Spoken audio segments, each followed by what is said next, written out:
Good afternoon. For my refined speech, I decided to redo my informative speech, which was on family tradition and cultural experiences.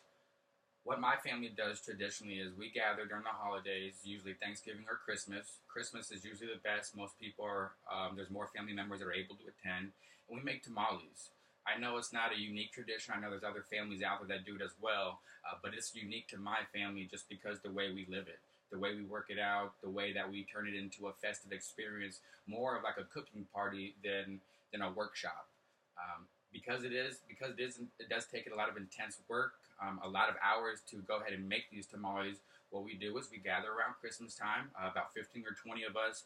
Usually, the younger we are, the more that we are involved, as the other ones get to sit down and enjoy the holidays. And then we go ahead and get started in the kitchen. There's always music playing. There's always little kids running around screaming or playing with the cats.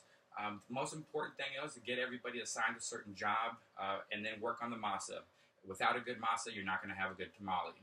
For what masa is, basically, it's the dough that's outside that you wrap around the filling. What we're going to do, what we normally do is, the secret is to grab a piece of lard. You're going to get some dried cornmeal, which basically is a masa harina, which is a powdered corn that's soaked in lime water and then mashed down while it's still wet. A lot of places you can go ahead and buy it pre-made. It's not going to be as good, just like everything. If you put a little love into it and make it at home, it's got that little extra flavor.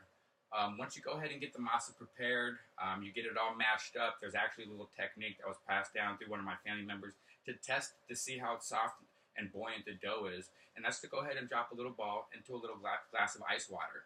If your little dough ball rises, that you know that you have the perfect mix of ingredients, and your masa is going to come out real light and fluffy, and it's not going to get dried up. After you go ahead and get all the masa prepared, you're going to go ahead and stick it in the fridge. It's going to have to cool down for a while. Once this process is started, you're going to go ahead and work on the filling. You can fill up a tamale with lots of different things: chicken, pork, beef, vegetables, cheese, pretty much anything you can think of. It's basically like it's in enclosed burrito or something of that nature. Once you go ahead and pick out your flavor, usually do a lot of different things. I got a lot of family members. A lot of people like chicken. A lot of people like beef. My preference is pork. Pork in the green sauce, which is the chili verde sauce. So once you go ahead and get your pork roast, you're going to go ahead and you're going to cook it down until it's just about to fall off the bone. Shred it up, soak it in your chili sauce, and let it sit. Once that's done, cooked up, you sat in the chili sauce, you're going to go ahead and get your dough back out. We're going to go ahead and get what's called a husk, which comes from the corn. You're going to go ahead and lay out this husk, and this is what we're going to spread our masa on. Once we get the masa out the fridge, we're going to go ahead and spread it out even layer. The husk is going to be opened up butterflied. We're going to go ahead and put the masa on both sides. Once the masa is on both sides, you're going to go ahead and take your filling of choice. Like I said, what I normally do is the pork and the chili verde sauce.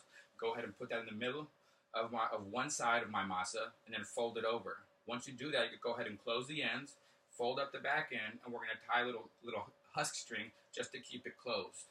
Now that's just one tamale. So like I said, it's a lot of work and a lot of hands involved. So after, I'd say probably about an hour or two of just creating the tamale base and filling it up and wrapping it before we're all done. We're going to go ahead and put that in a large colander pot or a metal strainer. You want to go ahead and keep it high enough in that pot where the water is not going to touch the bottom of those tamales, and then go ahead and fill up the water and stick it on the pot. Depending how big your pot is and how many tamales you are making, that's going to differentiate the length of time that you're going to cook it. Usually when we do it, it's going to be about an hour or two at a time. You'll know your tamale is done and ready to eat by when you pull it out, you open it up, and the husk just slides off right off the masa, just slides right off the husk. There's no stickiness or anything. It's a perfect separation. The inside is already cooked, so all you're doing is just reheating it back up. Basically, once this is done, it's time to eat. The good thing about tamales is the masa can be stored in the freezer for up to a whole month, so you can always go ahead and take out small batches to make maybe fresh batches for dinner or something at one point in time. Or you can go ahead and make all the tamales and freeze them, which also they freeze well. We used to take them after Christmas. I know we're eating them well into February for lunch, but no complaints. Like I said, I love them. Basically, to conclude, that's a family tradition of mine. I'm passionate about it because I really enjoy to cook. And now that my son's about to be 7, I think it's something I can pass on to him, and I can see some enjoyment out of him coming. And hopefully, as he continues to grow, this will be a tradition that I can pass down to him, and he can pass down to his children, and so on and so forth. I do appreciate you taking the time to listen to my speech. Have a good day.